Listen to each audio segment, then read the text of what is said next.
amen amen. Peace uri umugisha cyane. Reka twese dukoma amashyi twakira man of God Apostle kugira ngo twakire ibyo Imana yatugeneye uyu munsi. Turakwakiriye Apostle, karibu cyane.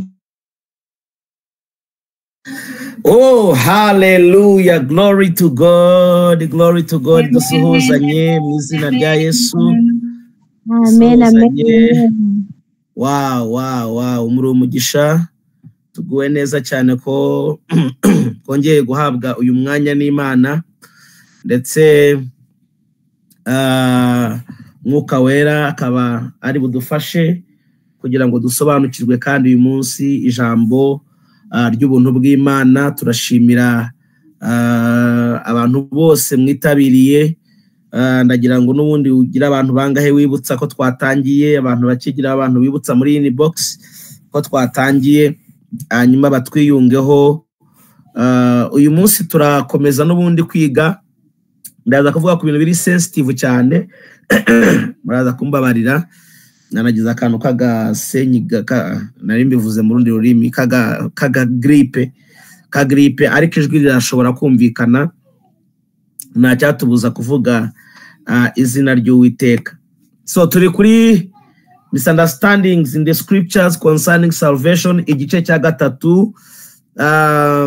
Nabonye hari ukuntu ariya kuri YouTube bishobotse mukaba mushobora kujya mutayipinga neza ku buryo umuntu amenya ngo iki ni igice cya mbere, iki ni icya kabiri. Usanga video zose zirimo zisa ku buryo utashobora gutandukanya ngo iyi niyo yabanje, iyi niyo yakurikiye.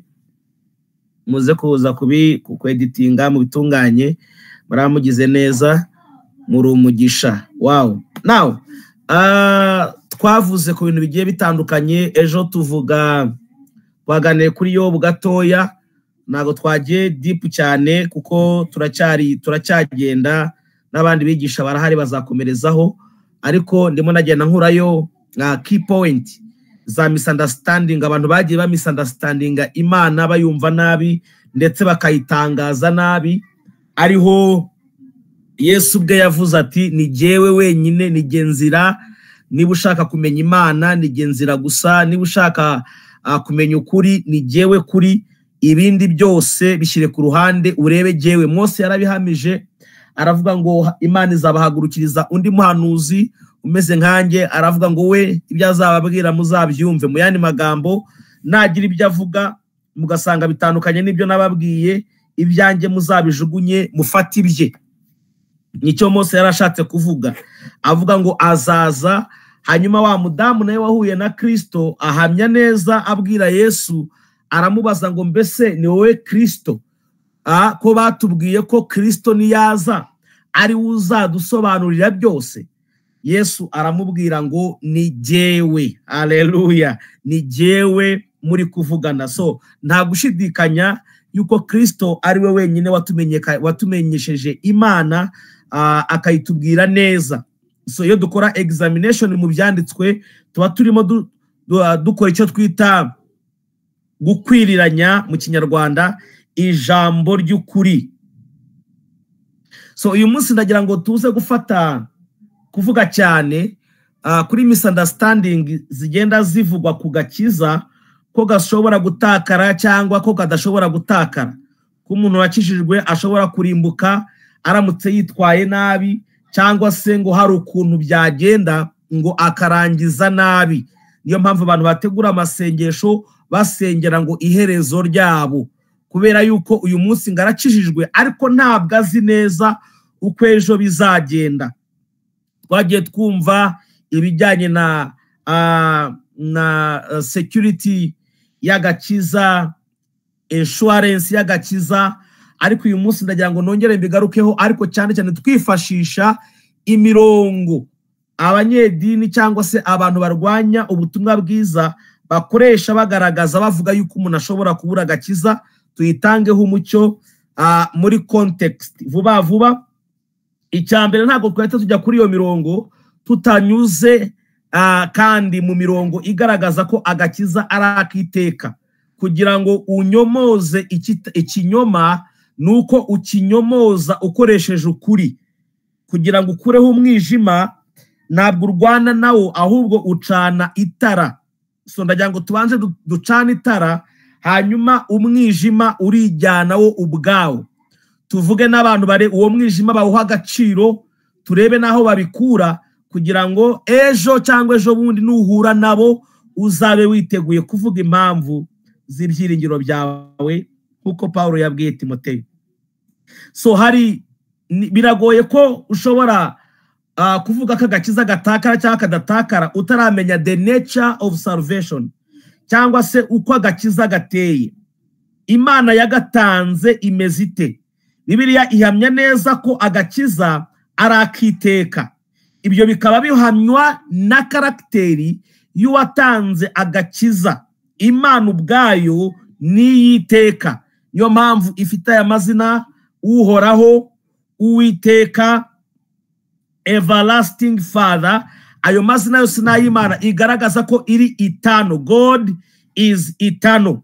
So kubw'ibyo rero, kubw'iyo karakteri yayo yo kuba ari Imana y'iteka, bihita bitwereka ko ibiyivamo byose, ibyitanga byose, ijambo ryayo n'iryiteka, kandi n'ibiyivamo ubuzima bwayo, ubugingo bwayo n'ubwiteka, kandi ni Imana itabeshya.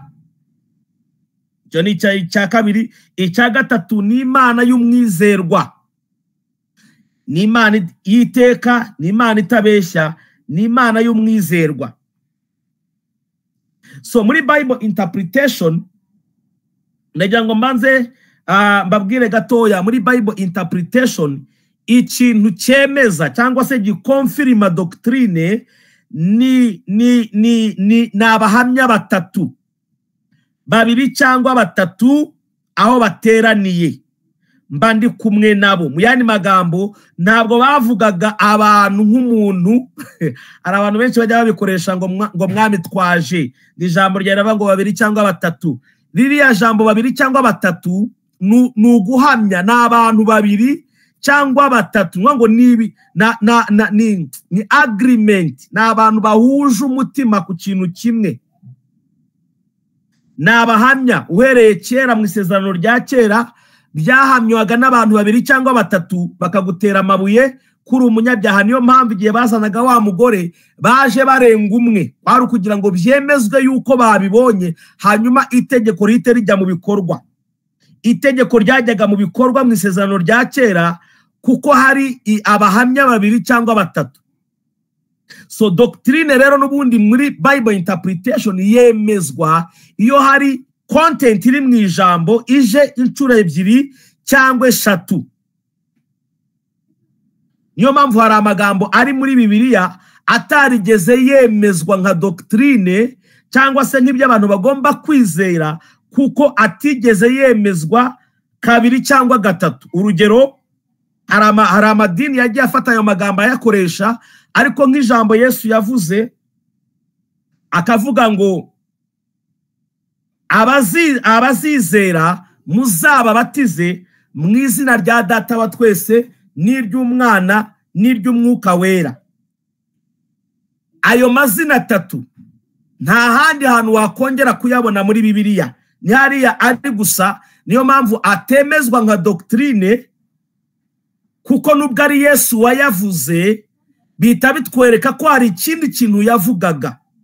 So kubabatiza mu izina rya Data twese n'Umwana n'Umwuka wera, interpretation nzima nuko nibamara kwizera mubigishe ibijyanye na Data, ibijyanye n'Imana mu kurema mu isezerano rya kera, mubigishe ibijyanye na Kristo igihe yari ari mu isi, umwana gucungura, babimenye. Hanyuma mubigishe n'icyaremwe gishya kiremewe mu mwuka, kiremwe n'Umwuka wera wazanywe no kuzuka kwa Kristo. Mu yandi magambo, aba bantu nibamara kwizera mubinjize muri classe, mubigishe. So nuko ngo uriya mubatizo ni ukubabatiza muri teachings.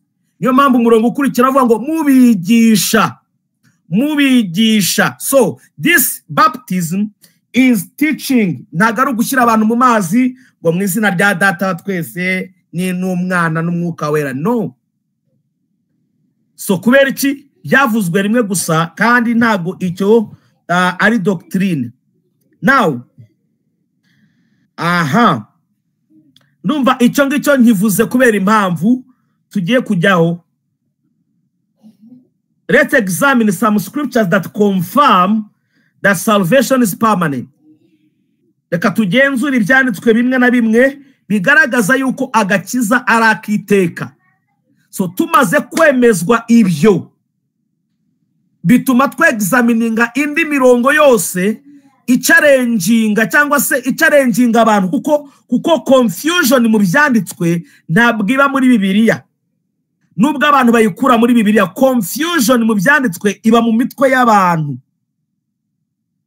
Abantu basoma confusion ziri mu mitwe yabo mu byanditswe, ariko ibyanditswe iyo umaze kwexamininga first of all kagakiza arakiteka ukabona ibihamya birenze kimwe bibiri, then ibindi bigaragaza ko atarakiteka bigomba kunyuzwa muri examen no muri context kugira ngo urebe icyo umwanditsi yavugaga.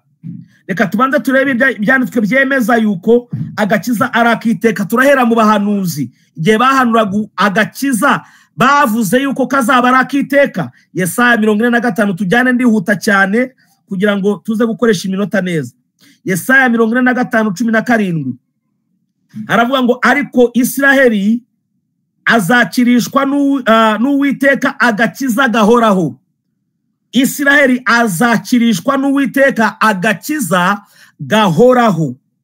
Ntimuzakorwa n'isoni, ntimuzamwara iteka ryose. Ntimuzakorwa n'isoni, ntimuzamwara iteka ryose. So iyi ni karakteri y'agakiza Imana yasezeranije binyuze mu bahanuzi yuko ari agakiza kiteka gahoraho, kandi uzaba gafite ntazakorwa n'isoni, ntazamwara, kuko azaba yambaye umwenda udatuma mwara, udatuma yihisha nk'uko Adamu yihishe, kandi uku kutamwara kuzaba kuriho iteka ryose. Tujyane Yesaya 51 umurongo waho wa 6 kugeza ku wa 8 aravuga ngo nimwubura amaso yanyu murebe ijuru, murebe no kwisi hasi. Ijuru rizatamuruka nk'umwotsi w'isi,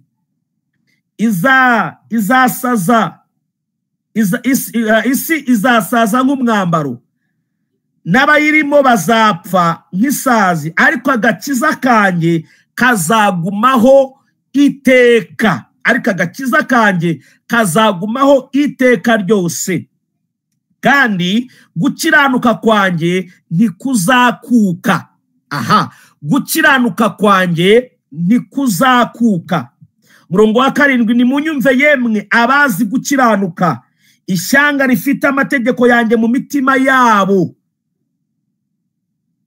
Ntimugatinye gutukwa n'abantu, kandi ntimugahagarikwe imitima n'ibitutsi byabo. Yesaya yarahanuye, ahanura kuri karakteri y'agakiza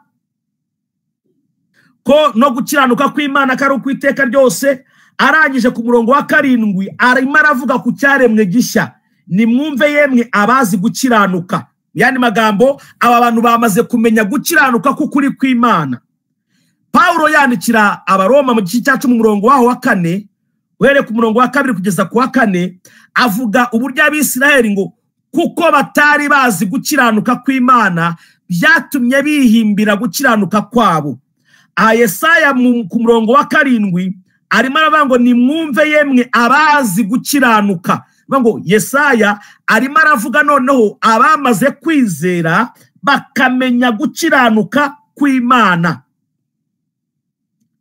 Kandi aba bantu bazi gukiranuka ngo ni ishyanga rifite amategeko yanjye mu mitima yabo. Mwibuke ibyo Yeremiya yahanuye mu gice cya 31 uhereye ku murongo wa 31 aho yavuze ngo isezerano Imana izasezerana n'abantu bayo ni isezerano rishya, kandi ngo izandika amategeko yayo ku mitima yabo. So Yesaya hano ku murongo wa 7 arimo aravugana n'abizera icyaremwe gishya, abantu redi bamaze kwandikwa ku mitima yabo. Yesaya n'umuhanuzi utangaje wahanuraga ibihe agahita agaragaza byanasohoye.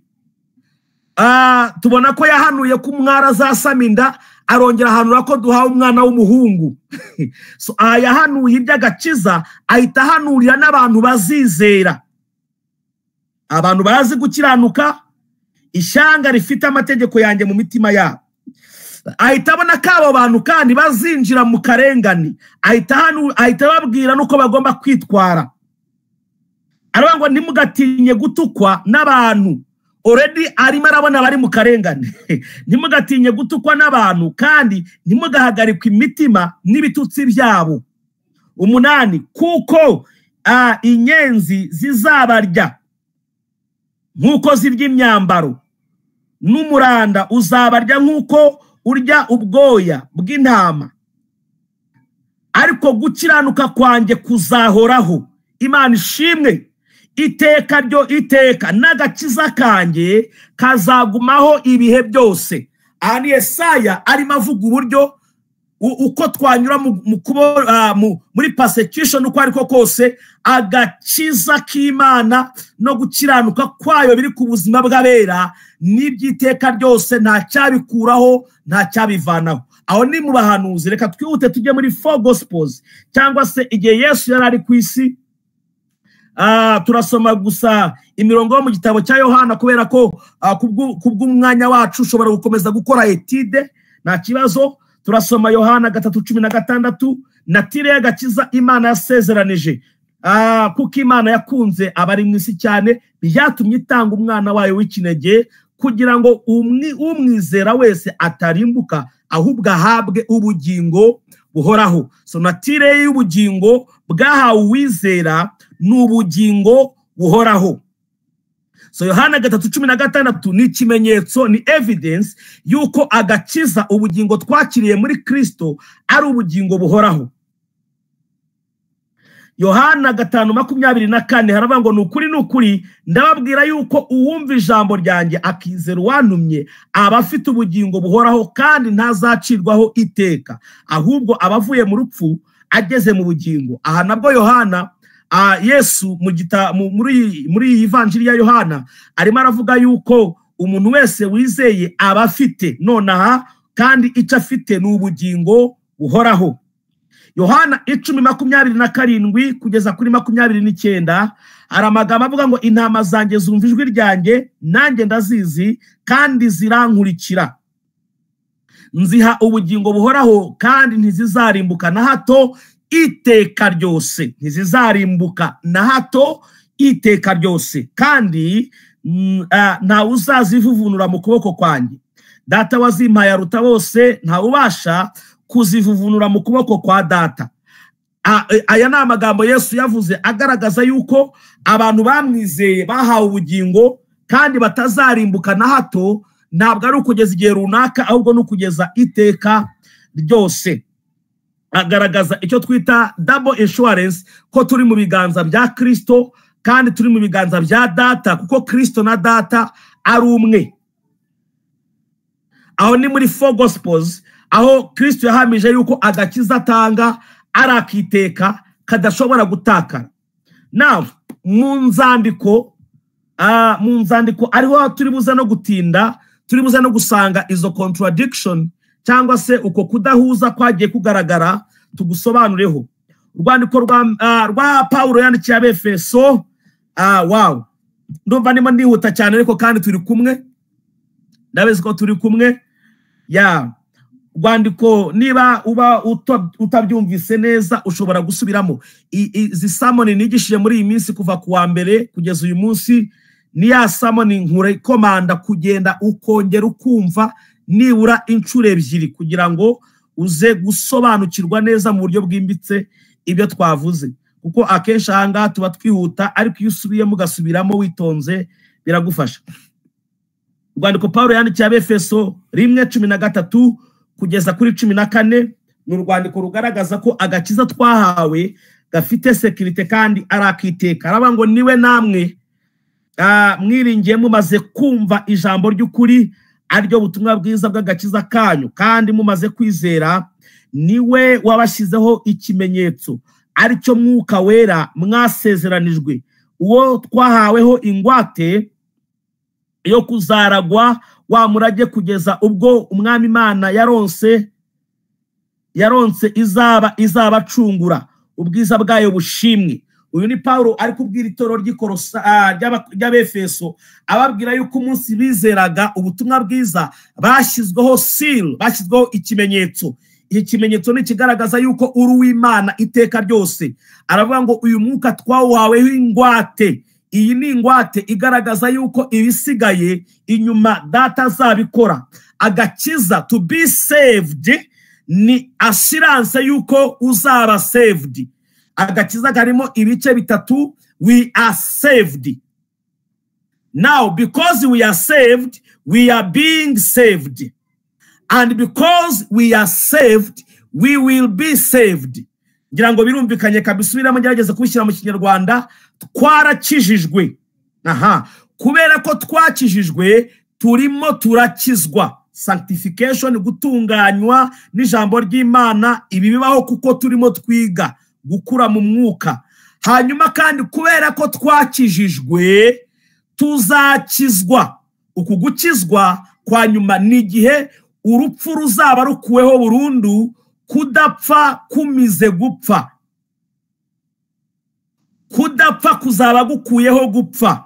Niyo mpamvu Bibiliya ivuga ngo urupfu niwe mwanzi uzakurwaho bwa nyuma. So umunsi tuzambara kudapfa nibwo tuzaba dukijijwe completely. Ariko kandi tuzambara kudapfa kuko twakijijwe, kandi turimo turahindurwa kuko twakijijwe. So bezi yabyo byose iri kugukizwa kwamaze kubaho.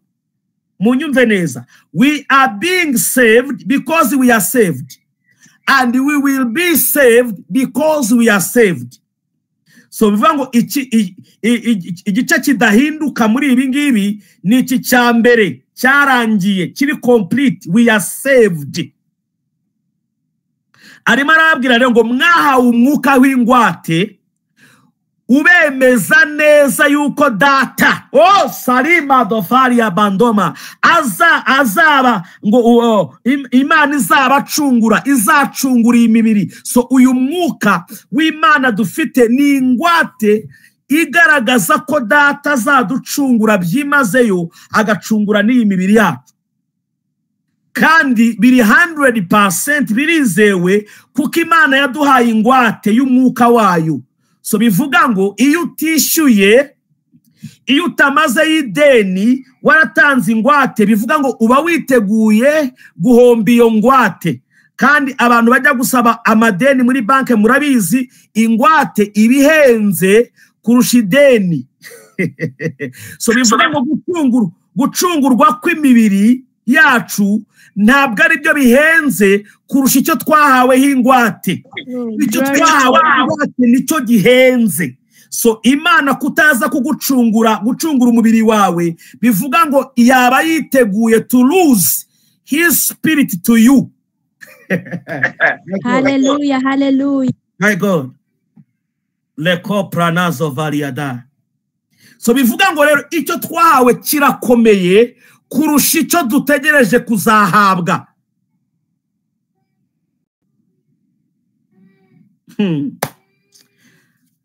My God. Ingwate. Reka nihute kubwibihe nari ntangiye kumva ibindi bintu biza. More explanation, tuzakomeza dusobanukirwa n'ibindi bigiye bitandukanye. Ariko kandi what I'm giving you, I know ni binini cyane, ushobora kubikuramo samoni z'imyaka n'imyaka mu izina rya Yesu. Now Abaheburayo 9:12. Abaheburayo 9:12. Uru rwandiko rutangira ntago bazi umuntu warwanditse, ariko ubundi urebye nature yarwo bamwe baravuga ngo ni Timoteyo, abandi bakavuga ngo ni Paulo, ariko ubundi tubona ko ari Paulo. Bigaragara ko bibagiye kuvuga ko ari warwanditse cyangwa se gutangiza aya magambo batangizaga, ariko urebye nature yarwo ubona ko ari urwandiko kabisa Paulo yanditse. Ariko kandi rurimo ibintu bitangaje. Rutangira rugaragaza ruvuga ku bijyanye rutangira urwandiko rutangira ruritayaringa isezerano rya kera, rutangira ruvuga ngo kera Imana yavuganaga na basogokuruza mu bahanuzi, ariko ubu ngubu Imana yavuganiye natwe mu mwana wayo. Aho ngaho ruba ruritayarinze abahanuzi bose. It retired the prophets. Ruhita rukomeza rukaritayaringa icyo bita ubutambyi, rukaritayaringa ibintu byinshi bigiye bitandukanye. Iyo ugiye ukomeza gusoma ubona ari urwandiko rwagiye rushyira abantu abahanuzi, abatambyi muri retirement, aho bavugaga yuko abatambyi bavuyeho habonetse umutambyi mukuru. Ubutambyi bwose babaye retired. Rukomeza ruritayaringa ibitambo, rugaragaza ko ibitambo byose nta mumaro byagize, ahubwo bitigeze bikuraho icyaha, ahubwo byibutsaga abantu ibyaha. Ruritayaringa ibitambo. N'urwandiko rwiza rwuzuyemo content ikomeye y'ibijyanye n'agakiza. Ariko bageze ku gice cya 9 umurongo wa 12 bagaragaza yuko agakiza kabonetse binyuze mu gitambo cya Kristo arakiteka, aricyo turi kwibandaho uyu munsi. Aravuga ngo kandi Baheburayo 9:12 ngo kandi ntiyinjijwe ahera cyane n'amaraso y'ihene cyangwa ay'ibimasa, ahubwo yahinjijwe rimwe n'amaraso ye amaze kutubonera gucungurwa kwiteka. So yagiye kwinjira amaze kutubonera gucungurwa kwiteka. Y'icyongereza iravuga ngo neither by the blood of goats or calves, neither by the blood of goats or calves, but by his own blood he entered in once into the holy place, having obtained eternal redemption for us. So yagiye kwinjira amaze kutubonera gusecuringa agakiza, gucungurwa kwiteka. So iyo uvuze ngo I am redeemed, I am saved, uko gucungurwa niba ari uko Yesu yatanze, bivuga ngo nukwiteka kuko niko natire yako imeze. Twihute cyane Abaheburayo 10 umurongo wa 10 dusome n'uwa 14. Aravuga ngo uko gushaka kw'Imana niko kwatumye twezwa tubiheshejwe n'uko umubiri wa Yesu Kristo watambwe rimwe gusa ngo bibe bihagije iteka. So iki gitambo cyatambwe rimwe bikaba bihagije iteka. So gutambwa rimwe kwa Kristo bifitanye isano n'agakiza gatangwa rimwe kandi nabyo byiteka. Murongo wa 14 uravuga ngo kuko abezwa ni babandi twavuze bari muri sanctification. Abezwa, those who are being sanctified, abari mu kwezwa, yabatunganishije rwose igitambo kimwe kugeza iteka ryose. Myani magambo nubwo bwose barimo kwezwa, ariko aba bantu batangiriye mu gutunganywa muri perfection. Y'icyongereza nikivuga for by one offering 14, for by one offering he has perfected forever them that are sanctified. Yabatunganishije igitambo kimwe byiteka ryose. So nuko ngo niba warakiriye kugutungana, warakiriye iyi perfection, wayakiriye rimwe byiteka ryose. Turacyari muri epistles tureba uburyo agakiza arakiteka. Noneho tuvuye gato mu Baheburayo ndaza kuhagaruka turebe uburyo agakiza twahawe Imana igafitemo interest kandi karinze. Petero wa mbere 1 umurongo wa 3 kugeza ku wa 5. Rwandiko rwa mbere rwa Petero 1:3 kugeza kuri 5. Turacyarimo tureba confirmation ya doctrine yuko agakiza arakiteka. Ntabwo twabonye abahamya babiri gusa, ahubwo tubonye the whole Bible, in the prophets, in the New Testament, in the Old Testament, in the 4 Gospels, in epistles. hose tubonyeyo evidence zigaragaza zicreatinga doctrine yuko agakiza arakiteka kandi agakiza karinzwe n'Imana kadashobora gutakara, wowe ubwawe ntiwagatakaza, kandi n'Imana yagatanze ntiyagatakaza kuko irakarinze. Petero wa mbere 1:3 kugeza kuri 5 aravuga ngo Imana y'umwami wacu Yesu Kristo ari nayo se ishimwe kuko yatubyaye ubwa kabiri nk'uko imbabazi zayo nyinshi ziri, kugira ngo tugire ibyiringiro bizima tubiheshejwe no kuzuka kwa Yesu Kristo. So ibyiringiro by'agakiza kacu no kubyarwa kwacu ni ibyiringiro bizima kandi byemezwa nuko Yesu yazutse.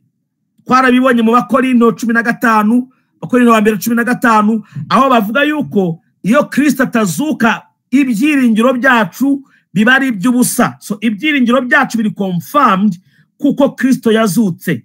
Murongo wa 4,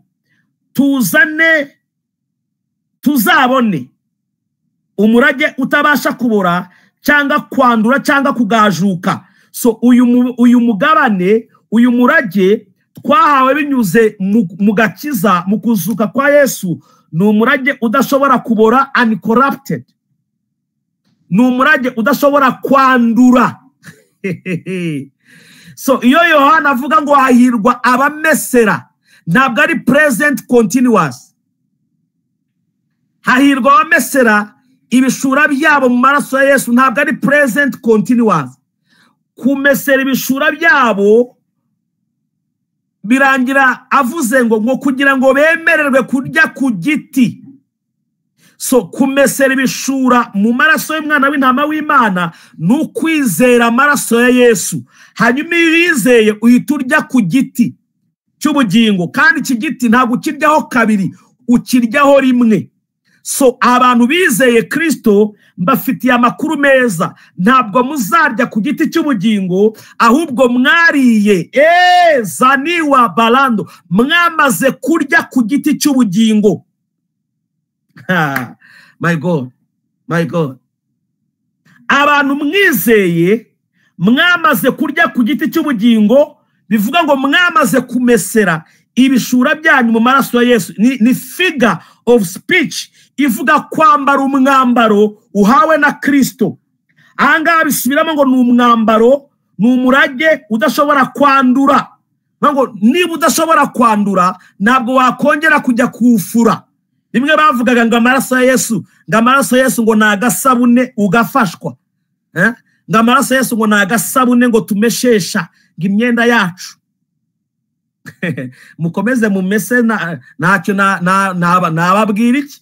Jewe umwenda nambitswe, umurage nahawe ntushobora kwandura cyangwa kugajuka. Kugajuka mu Kinyarwanda cyiza ni ugucuya. Oh sharakomine mondinge no zalaba. Umwenda, umurage twahawe ntushobora kugajuka, ntushobora kwandura, ngo ariwo namwe mwabikiwe mu ijuru. Ntabwo tubikiwe ibyo bintu ngo tuzabihabwe. Mubyumve neza, kuko Bibiliya igaragaza ko already turi mu ijuru hamwe na Kristo. Iyo bavuze kubikirwa ugira ngo nibyo baguteguriye bazaguhugezeyo. Niyo mpamvu abantu bahora basaba ngo iherezo ryiza ngo bazabihabwe, bumva ari ibintu bazabahereza. Njya mitamo n'akantu k'agafoto, ari ukuntu muramba bareye ko ngiye gukoresha urwo rugero. Ari ukuntu njyamo na umufungwa muri aya maprizo yo hanze, babajyana bamara kubageza muri prizo bakabashyira ahantu muri dushe, bakazana urukoba rwuzuye rw'amazi bakayabakubitisha ngo bari kuboza. Barangiza bagahita bamuhereza agapackage karimo amashuka, karimo uniforme, kariho utuntu twose azakoresha, bakagenda bakatumuhereza bakamwereka room ye. Hari abantu batekereza ko mu ijuru ari uko bizagenda, tuzagerayo twambaye ubusa, bagahita baduhereza ibikoresho, bakakwereka n'inzu yawe aho ugomba kujya. No, iyo ni figure of speech Bibiliya ikoresha mu byo dushobora kumva, bakavuga ngo twarabikiwe. Ariko uyu mugabane Bibiliya igaragaza ko twamaze guhabwa umugabane. Biravuga ngo we are co-heirs iyo uri babyita tufite umurage, twahawe umurage hamwe na Kristo. Abaraganwa. Turabaraganwa. Iyo uri umuragwa ntabwo abaragwa hano ku isi, umuntu ahabwa umurage nuko uwawumuraze yapfuye. So Kristo yarapfuye aduha umurage, hanyuma arazuka, tubabaragwa hamwe nawe kuko ntabwo azapfa ngo turagwe. Ntabwo rero dutegereje guhabwa umurage nuko wawuduhaye apfuye kuko ntagipfa, ahubwo kugira ngo bigaragaze ko uyu murage ari uwacu, yatugize natwe abiteka, kuko nawe ari uwiteka atugira abiteka, kugira ngo tudakomeza gutegereza ko azapfa ngo duhabwe umurage. So umurage w'ijuru utandukanye n'uw'isi. Already twamaze guhabwa umurage, n'uwo uduhaye akiri muzima, ni muzima. Glory to God. Now umurongo wa 5 uravuze ngo mwebwe abarindwa n'imbaraga z'Imana murindwa nande? Nshuti yanjye, urindwa nande? Urindwa n'imbaraga z'Imana kubwo kwizera. Icyo wahawe kirindwa n'imbaraga z'Imana kubwo kwizera, ngo kandi murindirwa agakiza. Ntabwo Imana yigeze guhereza devoir ikubwire ngo nguhaye umwenda wera ariko wirinde utabanduza nk'uko idini rivuga. Nguhaye ikintu cy'agaciro ariko wirinde utagitesha agaciro. Oya, iyo bavuze gupfusha ubuntu bw'Imana ubusa, baba bavuze ko uhawe ibikoresho byose bikenewe ariko ukaba utari kubikoresha. Nicyo bita gupfusha ubuntu bw'Imana ubusa. Ahangaha rero aravuga ngo murindirwa n'agakiza kiteguwe kuzahishurwa mu gihe cy'imperuka. Ngo Imana ikurindiye ko igihe cy'imperuka uzagira gute? Uzahishurwa, agakiza kawe kakirinzwe, ari kazima, kadafite ikibazo, nawe ubwawe urinzwe, kukurindwa n'imbaraga z'Imana. Yohana yaravuze, Yesu yaravuze ngo turi mu biganza bye kandi ntawe uzatuvuvunuramo. Hanyuma finally Yuda arandika, aravuga ngo muri Yuda 24, Yuda, impamvu navuze igice nuko Yuda nta bice afite, ni imirongo gusa. Yuda 24, bwo igice cya mbere 24, nuko ibasha kubarinda ngo mudasitara. Bimwe bavuga ngo wasitara ngo ukagwangwa. Imana ibasha kubarinda, ibasha ngo he is able, ibasha kubarinda ngo mudasitara no kubahagarika imbere y'ubwiza bwayo mudafite inenge, ahubwo mwishimye bihebuje. Ibyo biri mu kuboko kwayo, ibifitiye imbaraga, ibifitiye ubushobozi. Ibasha kubarinda ngo mudasitara no kubahagarika mu maso y'ubwiza bwayo mudafite inenge. Hamwe n'iyo mirongo yose ukarengaho ukavuga ngo ngutirinze ngo wibeshye ngo wagatakaza da. So ugasanga rero there is some issues. Abantu bafite ikibazo cyo mu mutwe, ikibazo cyo mu mutwe gikomeye. Salvation, it's a package of God, given by God, prepared by God, given by God, protected by God, preserved by Him. Kandi umaze kukakira arindanwa nako kukarakiteka. Now the same writer of Hebrews igitangaje, umwanditsi n'ubundi wanditse igitabo urwandiko rw'Abaheburayo, wakonfirimye atari rimwe atari kabiri atari gatatu, agakonfirima yuko agakiza arakiteka.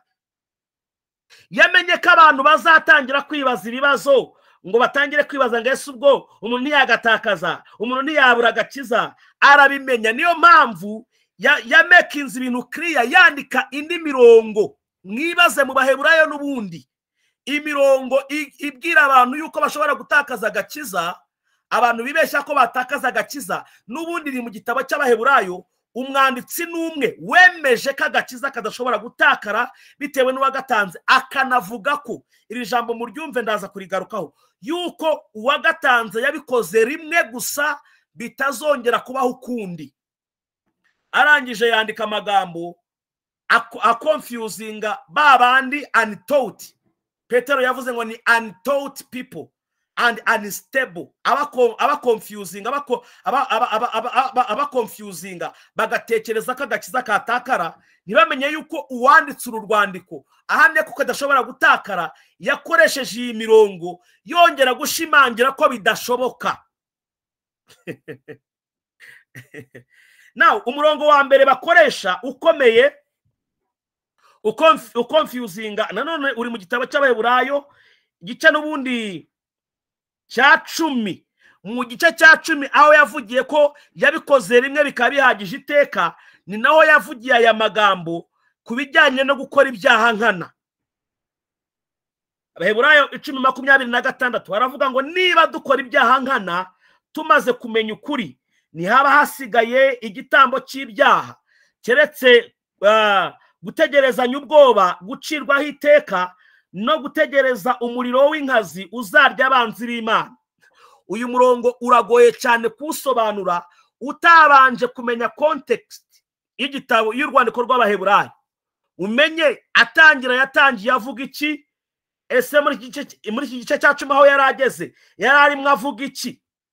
Yararimo avuga ku bijyanye n'agakiza k'iteka twabonye muri Kristo.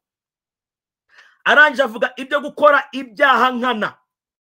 Aravuga ngo niba dukora ibyaha nkana, hanyuma abantu bakabisobanura mu Kinyarwanda ko gukora ibyaha nkana ngo ni ugusambana ubizi, ngo ni ukwiba ubizi, ngo ni ugutukana ubizi.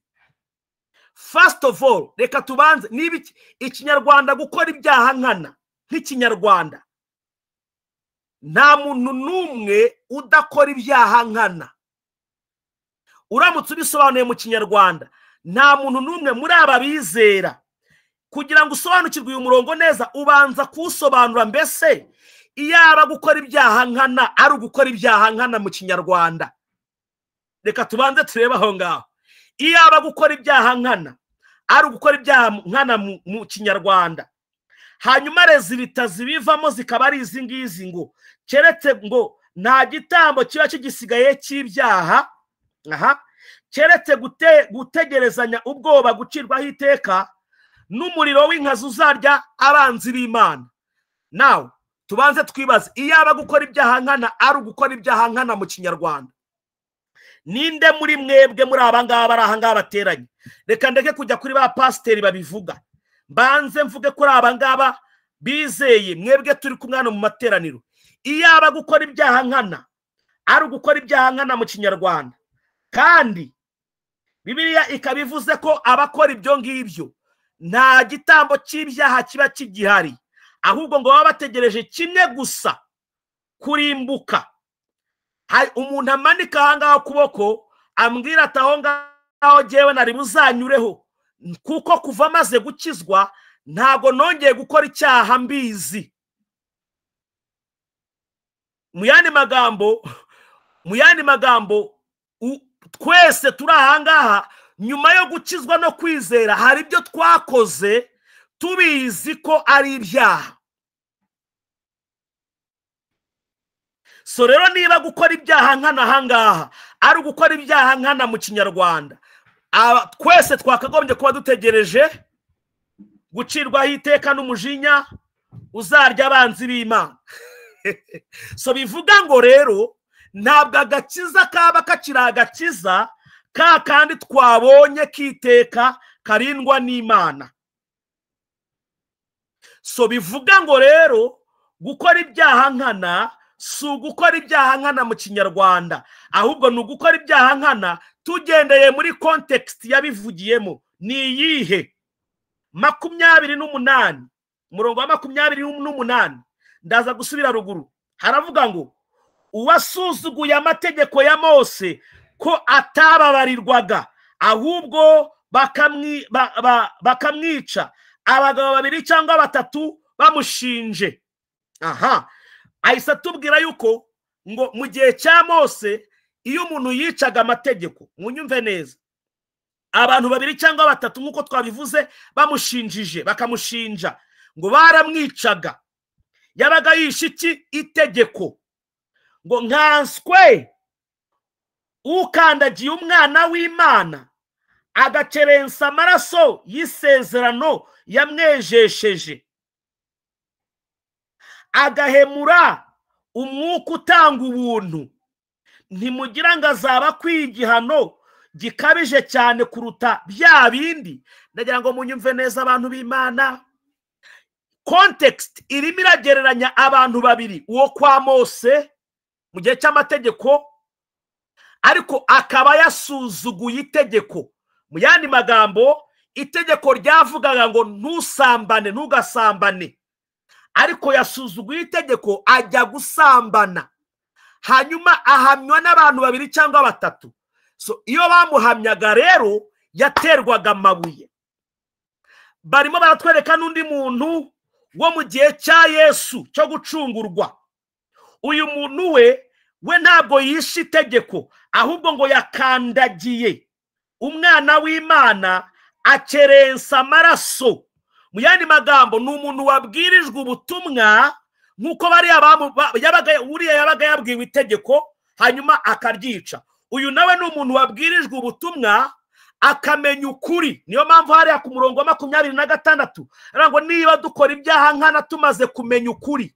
Mu yandi magambo, ni umuntu wabwirijwe ubutumwa bakamubwira yuko igitambo cya Kristo ari cyo gitambo gusa gikiza ibyaha, ariho honyine umuntu anyura kugira ngo ahabwe ubugingo, nta yindi nzira ihari. Yamara kubyumva akarengaho ntiyizere kuko uyu muntu wo mu gihe cya Mose icyamukizaga ni ukumvira itegeko.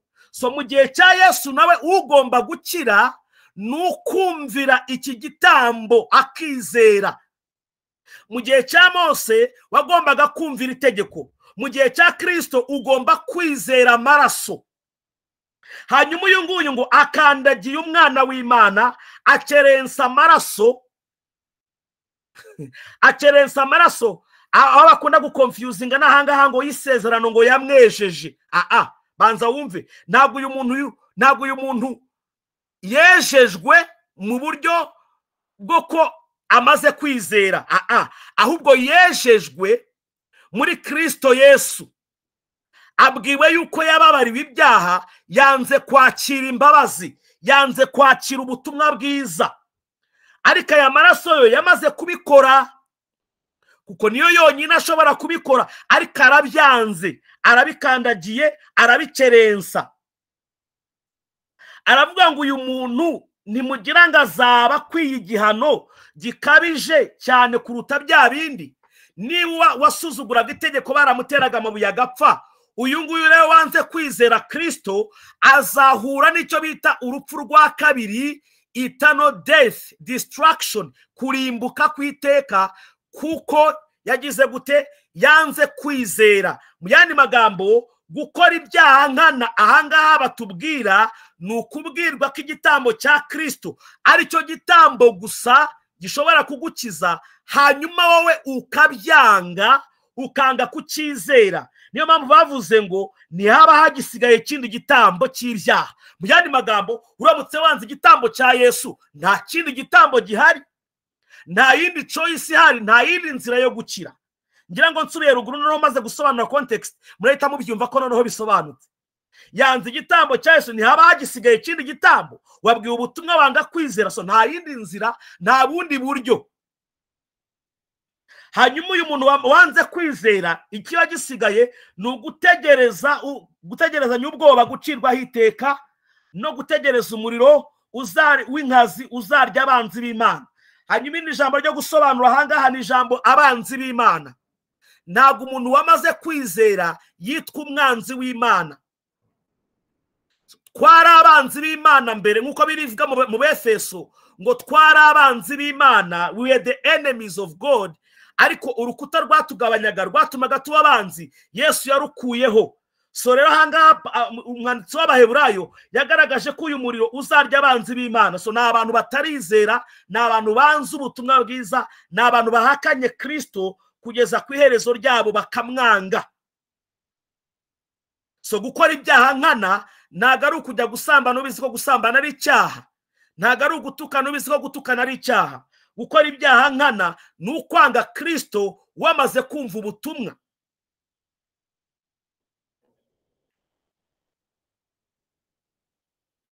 Ndumva icyo gisobanutse. Now uwo murongo nuko usobanurwa by'ukuri mu byanditswe. Naho usobanuye ngo nimukora ibyaha nkana ntibasigaye igitambo uretse gutegerezanya umuriro, n'uwo wenyine uri kugisoma, uwo nyine uri kubivuga, uwo nyine nawe uri kubivuga yaba ari mu mubare w'abantu bategereje uwo muriro uzarya abanzi b'Imana. So ntabwo turi abanzi b'Imana, turi abana b'Imana. Imana ishimwe, haleluya, glory to God. Iminota nsigaranye sinzi ko iri bunshoboze gusobanura uyu murongo wundi, ni muremure ariko kandi muranyemerera.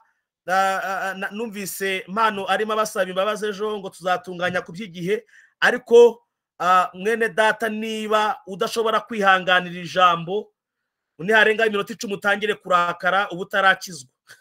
Keneye gukizwa neza, gakizwa mugani w'abarokore ngo nugukizwa neza. Abantu bareba seri z'amafilime bakiyongeza bakarara bicaye, aha turenza tunota 10 gusa, ntitushireho n'umwanya wo gushima Imana tugahita twirukanka ngo bye bye. Mwicare mutuze, simbona umuntu arefutinga, simbona umuntu hana arefutinga. Gilbert aravuze ngo ngaho da nta kurefutinga. Now reka dusobanure uyu murongo wa nyuma n'ingenzi. This is for us, ibi ni ibitwerekeye. Glory to God. Now undi murongo ukomeye n'ubundi uri mu gitabo cy'Abaheburayo bakoresha, utangira uvuga ngo umurongo wa 4, Abaheburayo igice cya 6 umurongo waho wa 4,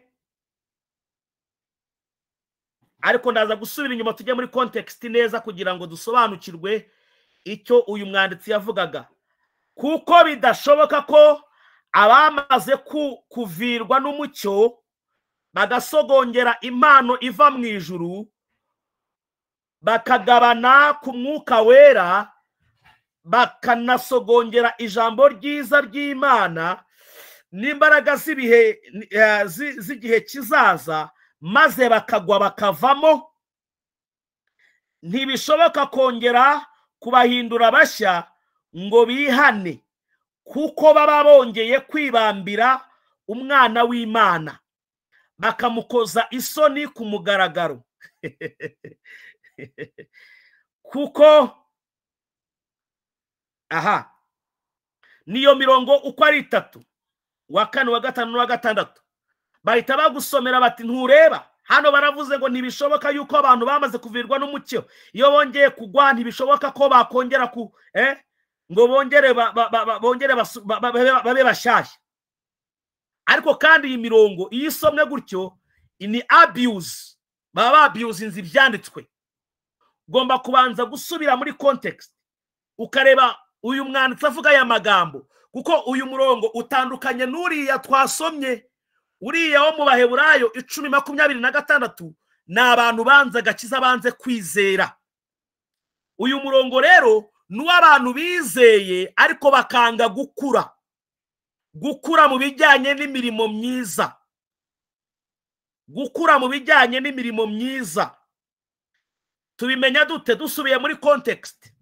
Duhere mu Baheburayo 5:11, duhere mu Baheburayo 5:11, duhite dusoma nkaho Abaheburayo 6 badahari.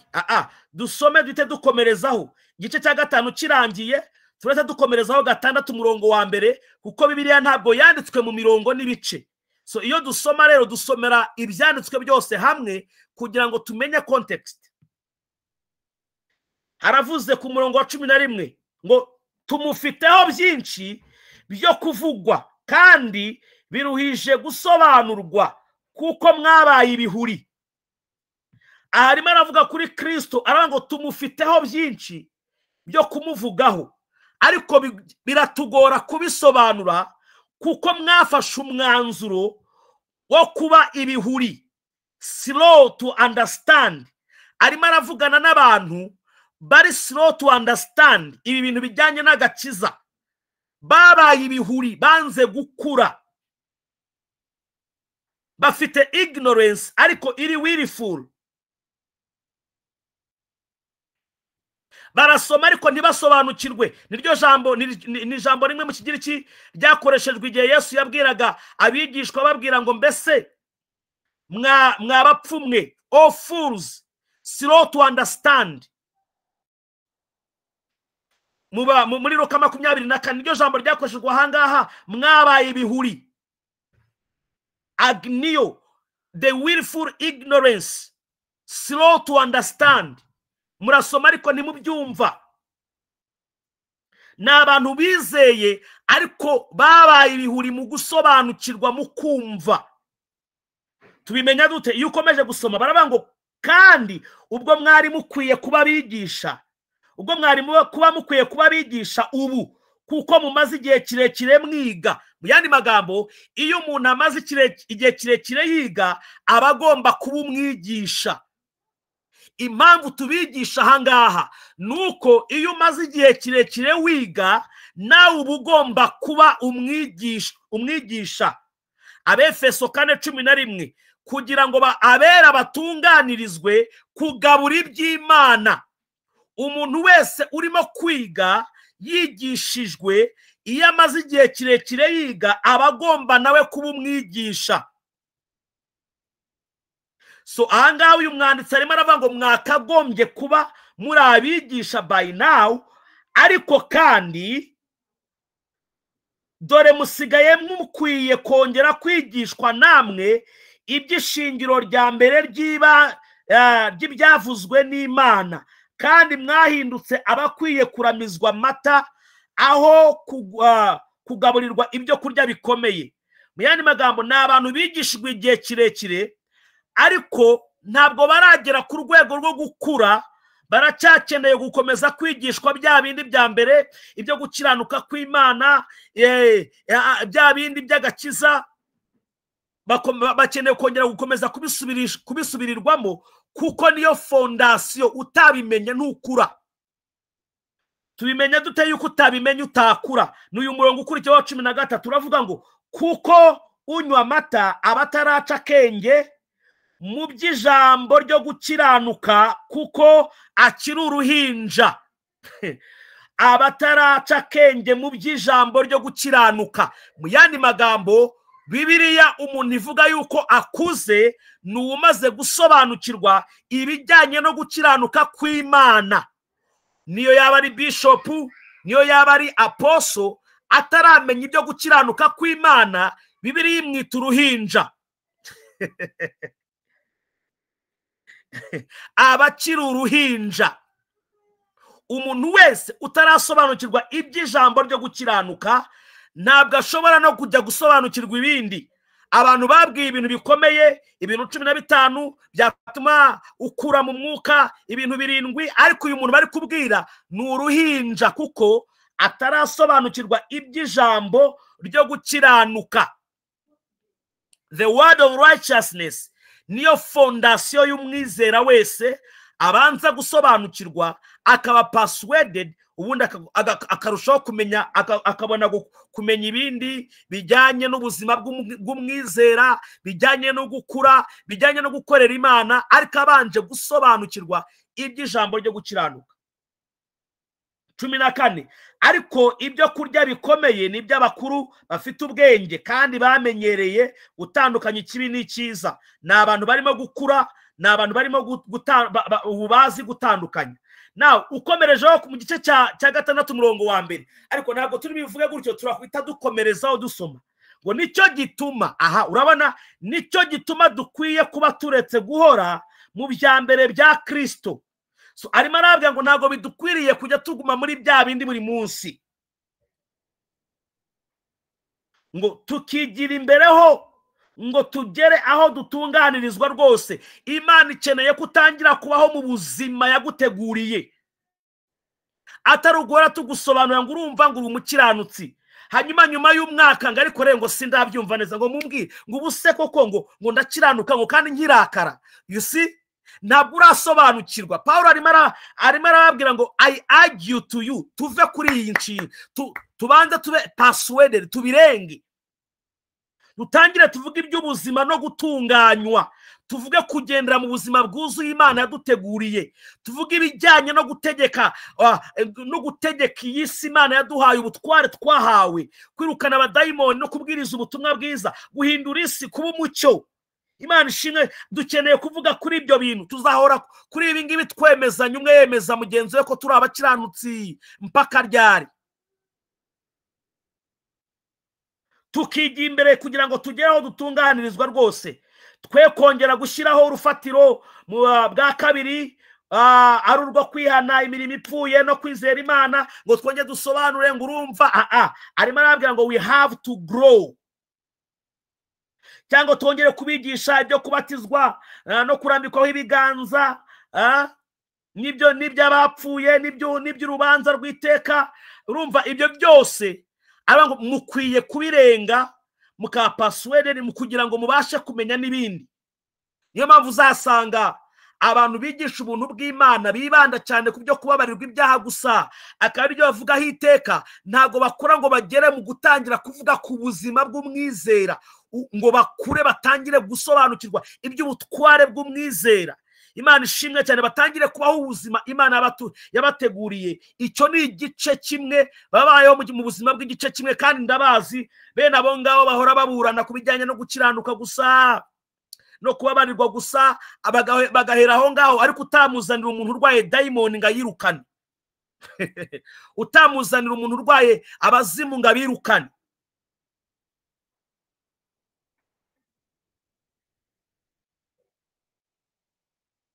Now arakomeza ku murongo wa gatatu, aravuga ngo icyakora Imana nibikunda tuzabikora. Mu yandi magambo, anyway, umwuka wera natuyobora kubivuga ibijyanye no gukiranuka kw'Imana, mukumva samaniraje, tuzabikora pe, nta kibazo.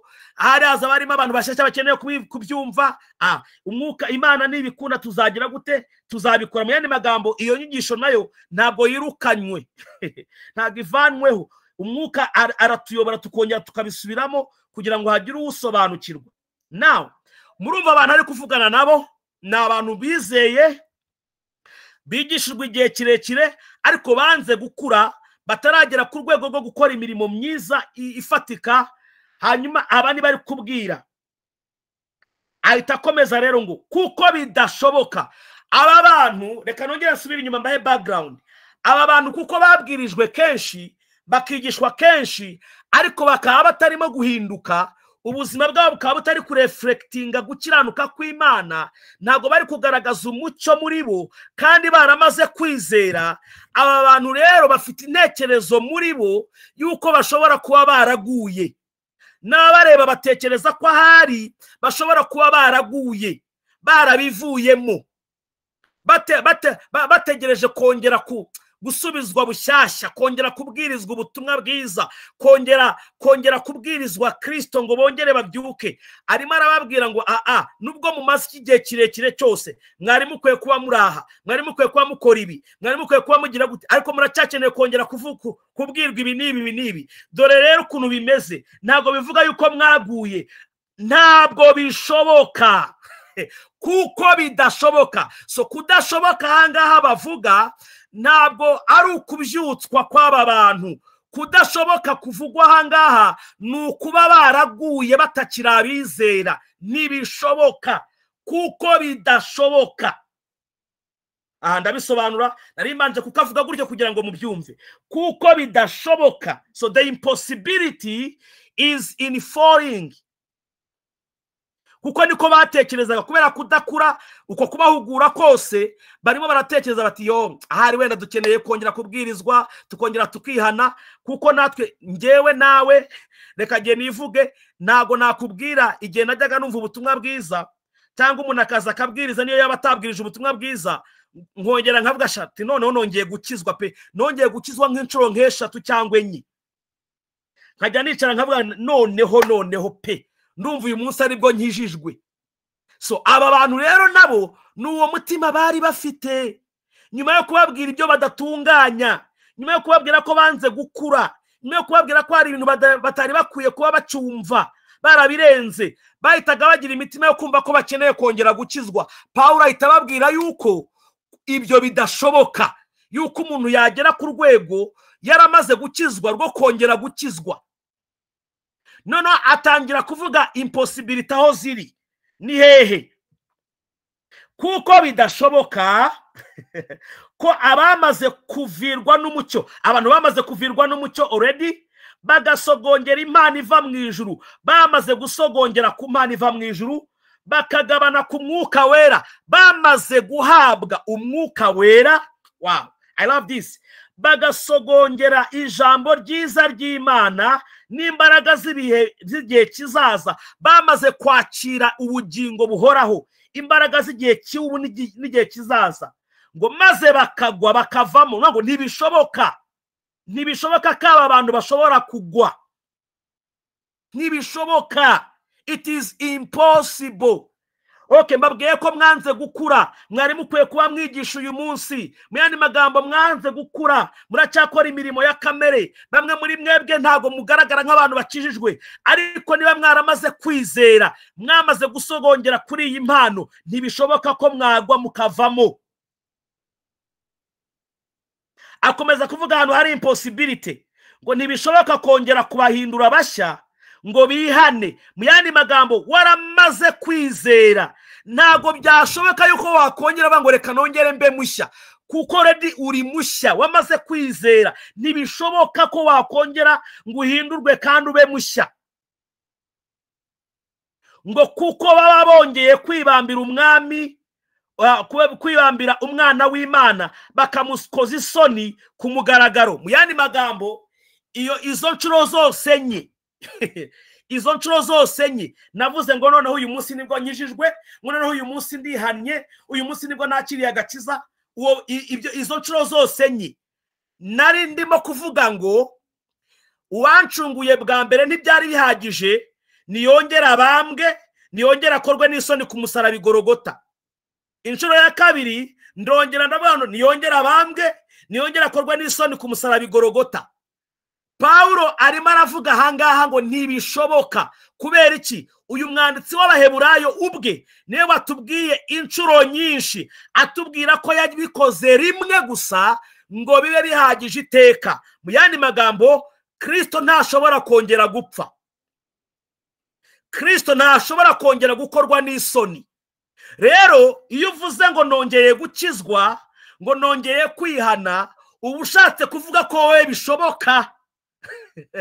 Uba ushatse kuvuga yuko bishoboka ko yakongera kubambwa, uba ushatse kuvuga ko bishoboka ko yakongera gukorwa n'isoni. So iki cyanditswe rero, aho kugira ngo kivuga yuko umuntu yagwa akibambira umwami, ahubwo kivuga ko bidashobokera rimwe, kuko yabambwe rimwe gusa, apfa rimwe gusa, biba bihagije iteka, ntibyashoboka. So iki cyanditswe ni icyanditswe kiri ku mwanya wa mbere, cyemeza ko agakiza ari akiteka. N'abangaba badakura, n'abangaba bananiwe gukura, nubwo bigishwa, ntabwo bishoboka yuko bagwa ngo bongere gusubizwa bushyashya, ngo bongere ngo gukizwa bushyashya. Revo yose ariho, yarakiriye agakiza, aracyari mushya, yamaze gusogongera ku mpano, afite imbaraga z'ibihe bizaza, yakiriye umwuka wera. So ntibishoboka rero ko yagwa. So aho kugira ngo gikoreshwe ko bidashoboka yuko umuntu wamaze kwakira ngo umwuka wera, akavuga mu ndimi, agahanura, akavuga ijambo, ngo iyo aguye ngo ntibishoboka ko yakongera kubyuka, ngo kuko ngo aba yongeye kwibambira umwami we. Ntabwo nabanje gusobanura kwa kuri twasobanuye kuri cya kintu, ngo tubanze dusobanuye ko iki cyanditswe, tubanze tuvuge ko gisobanura ku bakivuze mu Kinyarwanda, ko umuntu wasogongeye umwuka wera, umuntu wamaze gukizwa, hanyuma ngo akagwa, ngo ntibishobora ko yakongera kubyutswa ngo abe mushyashya, kuko aba yongeye kwibambira umwami we. Twese hano n'ubundi twakongera tukisanga muri ya kategori yuko tutacongeye kubyuka, ko twongeye kwibambira umwami, ariko ntibishoboka kuko umwami adashobora kongera kubambwa. Oh, haleluya! umwami ntabwo yakongera kubambwa. Niyo mpamvu bidashoboka yuko twagwa agakiza kacu nakiteka. Iyi mirongo bakoresha bavuga yuko agakiza gatakara, ahubwo niyo mirongo igaragaza ko agakiza rakiteka ryose. Umurongo rero wa karindwi ukomeza kubihamya. Dusome tugeze kuri 12. Kuko dore ubutaka bwanyoye imvura yabuguyemo kenshi bukameramo imyaka, bigirira akamaro ababuhingirwa, buhabwa n'Imana umugisha. Arimo aravuga yuko ubu butaka bwigishijwe ijambo ry'Imana, iyo butangiye kwera imbuto, ugira icyo akuramo ntabwo ari Imana, ahubwo ni ubuhingirwa. Arimo aragaragaza ko kudakura kwabo byafekitabo. My God, kudakura kwabo nubwo bahabwa ibituma bakura, kudakura kwabo birafekitabo. No gukura kwabo nibo byagirira umumaro. Iyo ubu butaka bweze bugirira umumaro ababuhingirwa, ntabwo ari uwubuhinga. Arimo aragaragaza ko mana yanjye gukura bifitiye twebwe umumaro, no kudakura ni twebwe byafekita. Ahita avuga ngo ariko bakundwa, nubwo tuvuze dutyo, twiringiye tudashidikanya yuko ibyanyu birusha ibyo kuba byiza. Haleluya, glory to God. Pawulo aracyabafitemo ibyiringiro. Arimo aravuga nubwo tubabwiye gutyo yuko mutarimo gukura, ibyo mukora bitagaragaza, ariko turacyafite ibyiringiro, turacyabafitemo ibyiringiro. Ibyanyu ni byiza. Akomeza kwatura kwiza. Imana ishimwe cyane. Umva, umwigisha mwiza agomba kurangiriza mu byiringiro by'agakiza. Ibyanyu birarusha kuba byiza kuko bizazana agakiza. Agakiza kanyu muragafite, muzakura. Ibyanyu nubwo tubabwiye gutyo, twabahuguraga, mukeneye gukura, ariko ibyanyu ni byiza. Icyambere, umurongo wa 10, kuko Imana idakiranirwa ngo yibagirwe imirimo yanyu y'urukundo mwerekanye ko mukunze izina ryayo, kuko mwakoreraga abera, nanone mukaba mukibakorera. Ntabwo ibyo mukora ari iby'ubusa.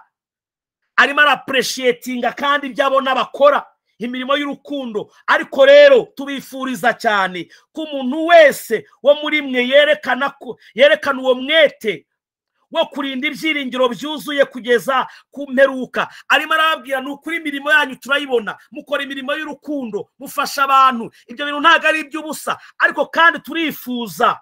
Umva umwigisha mwiza, umva umutima w'umwigisha. Haleluya. Ariko turifuza cyane ko umuntu wese muri mwe agaragaza umwete wo gukura, agaragaza umwete, habeho ubushake. Tubone ko muri gushaka gukura, tubone ko murarikiye gukura, ijambo ribakuza, kugira ngo turinde ibyiringiro byuzuye. Ibyiringiro byuzuye ni ibyiringiro by'agakiza. Birindirwe mu ijambo n'umwete wo kubikuriramo, kugira ngo mutaba abanebwe.